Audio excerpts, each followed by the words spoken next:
Cheevo, guys! What up, guys? This is Cheevo, guys! back here again with another achievement guide. Today, we're going to be focusing on Cruz Brothers. This is a fighting game developed by DCF Studios. Overall, I'd say it's a pretty easy completion. However, it does take about 5 to 6 hours. The first half of my playthrough was pretty enjoyable. However, the second half, not gonna lie, was a bit grindy. The game is out now on Xbox One and PS4. On PlayStation 4, it offers a Platinum Trophy. You could tell the developer put a lot of work into the game, so I understand why it's $29.99. However, I gotta admit, I do think that's a little bit of a reach. I would probably wait till it's on sale to grab yourself a copy. But overall, I would recommend it. It's pretty cool. It's an indie fighting game. And on top of that, you can get an easy completion or a Platinum Trophy in about 5 to 6 hours. As you can see by the gameplay I just showed you, it's pretty easy to defeat enemies by simply spamming power-up moves. Now, the first thing we want to do is knock out all of these miscellaneous achievements. To do that, you want to go to Brawl Night, and you want to go to Champ 7. This is the last tournament, and you want to select the default character. However, instead of pressing A, you want to press X. This is going to select an alternate character, which is Ryan Johnson. He's not available on the regular character selection screen. You can only select him by pressing X on Marcus Lose. Now, once the match actually starts, we're going to get an achievement for 15 gamerscore called Back from the Dead. This is for playing as Ryan Johnson in Ella's Mayhem. Ella's Mayhem is the round 7 of the Brawl Night mode, so we need to go back there because there's a few more achievements related to doing this mode. Now, this time we're going to select Marcus Lose again, but this time press A to select him instead of X. Now, the achievement most of the time won't pop up right away, except for 2 of them, those being the 2 alternate character achievements. However, the other ones for Ella's Mayhem will pop up when the round says fight. So you have to wait till the fight actually starts, the achievement will pop, and then we can exit back and then get the other achievements in Ella's Mayhem. That last one was the Ella's Mayhem achievement for playing as Marcus Lose in Ella's Mayhem. So go over to Brawl Night once again. Press RB all the way to 7 Champ, and then this time we're just going to go 1 over to the right. We're going to select Felipe Cruz, and we're going to start up the match with him. Once the match starts, we're going to get another achievement for 15 gamerscore, this one being the Mayhem of Death achievement for playing as Felipe Cruz in Ella's Mayhem. After that, we're going to go back to the menu, and we're going to go back to Brawl Night. We need to go back to Champ 7, and we're going to fight Ryan Johnson once again. We do this every single time, but this time we're going to pick the third character. That's Igor Cruz.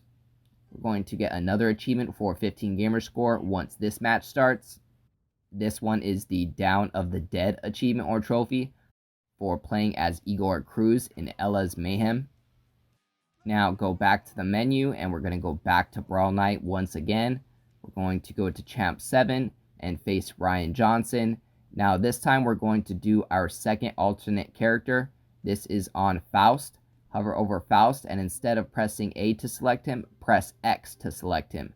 This is going to unlock Cafiero Time for finding Cafiero for 50 gamerscore. Now there's no other achievement related to actually playing with him in Ella's Mayhem, so once the match starts, we can just go ahead and press start. And we're going to go back to the menu, and we need to go back to Brawl Night for a few more characters. We only need to do this with 2 more characters, and then we can actually start fighting and playing story mode.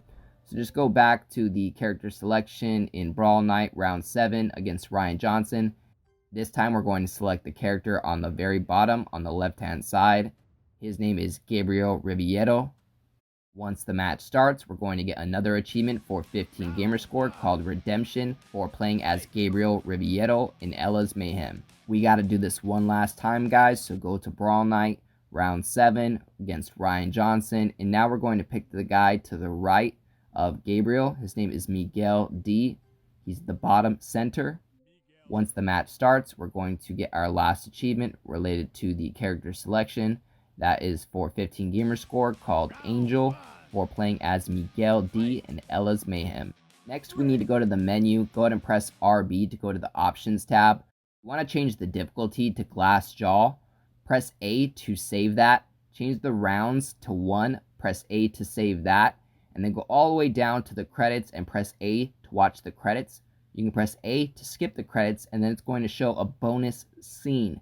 Do not skip this bonus scene. We get an achievement at the end of it. I'm going to skip it, but basically it's a game trailer for their next game. You get an achievement for watching it to the end, and that achievement is worth 50 gamer score, called Upcoming, for watching the post-credits scene. Now let's go ahead and take a look where we're at with our progression. Looks like we have 240 out of the 1000. We still have 20 more achievements to go. We have 9 of the 29 achievements. All the rest of the achievements are related to story mode and career mode. I'd recommend knocking out story mode first. Now, even though we changed the rounds to 1 round, there is still some battles in both story mode and career mode that are more than 1 round by default. So I'm not too sure that changing it to 1 round actually changed anything in story or career mode, but I definitely recommend changing it just in case. Next, I want to give a little tips on fighting.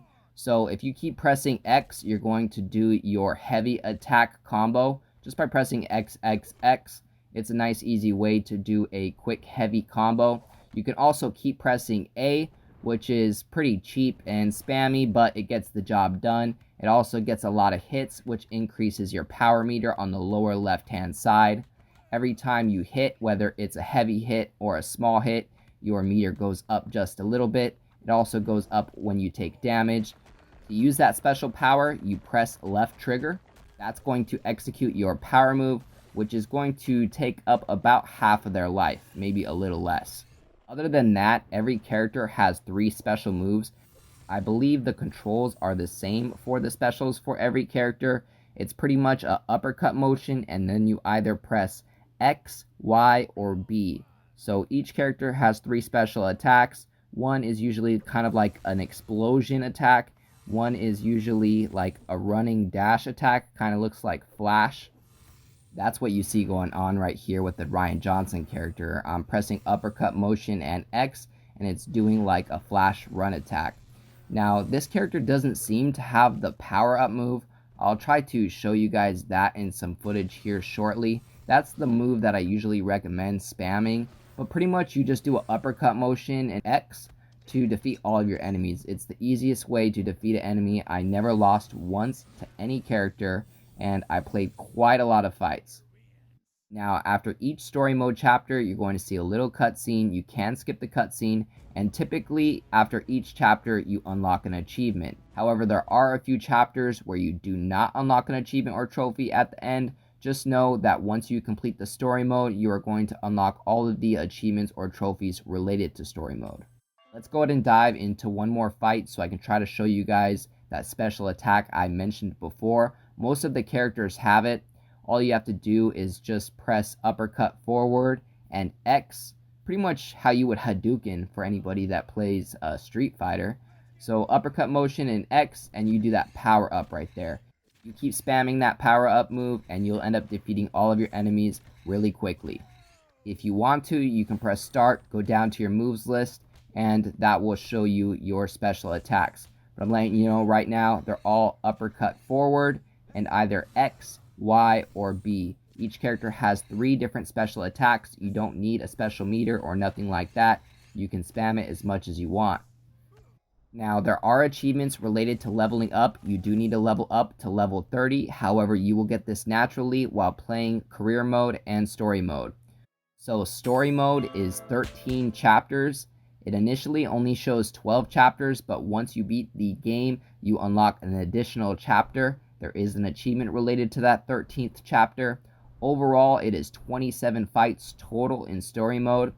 Those went by pretty quickly. As long as you're doing the power up move, matches seem to fly by. Other than that, if you end up not being able to advance because your level isn't high enough, just go into career mode and start knocking out some championships. So in career mode, you have these championships. There's 8 championships total. There's an achievement related to beating each one. Each championship has 7 matches. You have to beat all 7 matches without dying, which believe me is not a problem. Once you beat these 7 matches in a row, then you become champion and you get the achievement for that championship. As mentioned before, there are 8 championships, 7 matches each. being 56 matches total. So this is where the game gets grindy. I recommend doing story mode and then career mode. Career mode itself is probably going to take about 4 hours. Story mode and the misc achievements being about 2 hours. And that about wraps up the achievement and trophy guide for Cruz Brothers. As always, I appreciate you guys tuning in. If this video helped you out, please leave a comment and don't forget to like and subscribe.